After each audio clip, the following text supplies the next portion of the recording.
পাঁচটি রঙের সবশেষ রঙটি হলো নীল রং। নীল রং হলো শান্তি, স্থিরতা এবং বিশ্বাসের প্রতীক। অন্তহীন আকাশ, আবেগের গভীরতা আর স্বাধীনতার প্রতীক। আর এরই সাথে সাদা, সবুজ, হলুদ, লাল এবং নীল রং একসাথে মিলেমিশে তৈরি করলো হৃদয়ের ক্যানভাস, আমাদের মনের ক্যানভাস, যা মানুষের আবেগের এক জীবন্ত শিল্পকর্ম।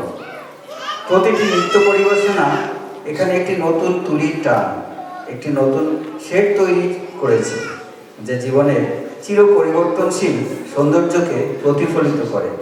মনের ক্যানভাসে আপনাদের সকলের একটি করে তুলির টান আজ আমাদের অনুষ্ঠানকে সার্থক করে তুলল।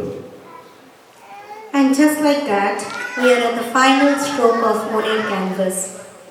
And most fittingly, we will end it with the color blue, the color of open skies, drifting clouds, freedom and dreams. Presented by our talented performers, this dance captures the spirit of aspiration, hope and excitement for new ventures. Here is presenting Monomor Megher Oshangi.